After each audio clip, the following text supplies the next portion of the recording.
शिक्षकाच्या हक्कासाठी आणि शिक्षणाच्या सन्मानासाठी शिक्षक भारती सोलापूर जिल्हा या अंतर्गत मी जिल्हाध्यक्ष प्राध्यापक शाहू बाबर आज या ठिकाणी आपण आपल्या भगिनी Shrimati Sangeeta Dhananjay Hirwadkar Shri doctor Ambedkar memorial night high school Solapur या जवळजवळ 11 ते 12 वर्ष विना पगार कोणतंही वेतन न घेता शालार्थ आय डी न मिळाल्यामुळे काम करत होत्या.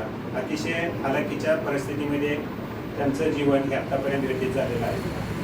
आमचे मित्र माननीय श्री भरम शेट्टी सर यांनी मला हा विषय समजा सांगितला की आमचे एक मॅडम आहेत की त्यांचं शालार्थ आय डी राहिलेला आहे, तर तो काढून द्याल का.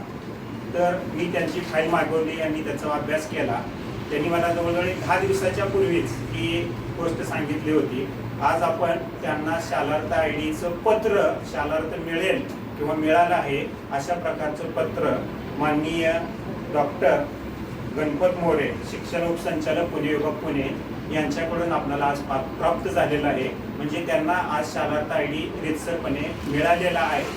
फक्त त्यांचा ड्राफ्ट भरती बाकी आहे. त्यांना ड्राफ्ट भरल्यानंतर त्यांचं पगार किंवा वेतन हे सुरळीतपणे त्यांना त्यांच्या खात्यावरती जमा होईल आणि त्यांचा उदरनिर्वाह खूप चांगल्या तऱ्हेने होईल. तर आज हा शालार्थ आय डी पत्र आम्ही त्यांना आज सुपूर्द करत आहोत.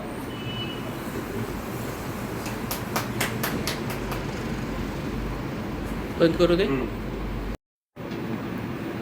मी सौ Sangeeta Dhananjay Hirwadkar doctor Ambedkar memorial night high school येथे गेली 12 वर्ष कार्यरत आहे. माझा शालार्थ आय डी 2015 पासून थांबलेला होता. त्याच्यासाठी भरपूर प्रयत्न केले. आज काही मिळालेला नव्हता.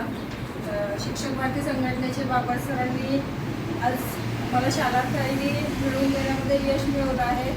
सरांकडे फाईल गेल्यानंतर अवघ्या 10 ते 12 दिवसामध्ये सरांनी शालार्थ आय डी मिळवून दिला.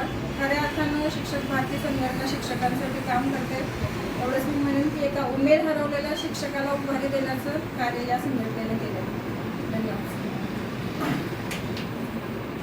भरम शेट्टी अनोद सौ संगीता धनंजय हिरवाडकर ही आपल्या गावातली एक होतकरू तरुणी नोकरीच्या शोधात होती.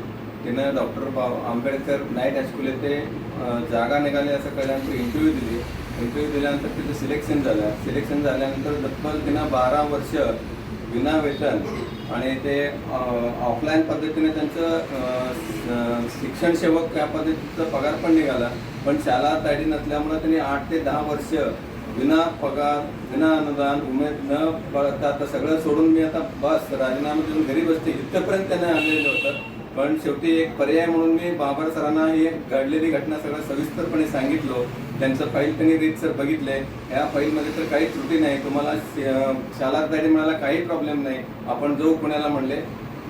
शुक्रवारी पुण्याला गेलो पण आज सोमवारी 10व्या दिवशी शालार्थ आय डी मिळालं. याबद्दल शिक्षक भारती संघटनेचं मी व्यक्तिशः भरम शेट्टी परिवार आणि हिरवाडकर मॅडम परिवार यांच्या वतीनं मी तुमच्या शिक्षक भारती संघटनेचं खूप खूप आभार आहे. धन्यवाद.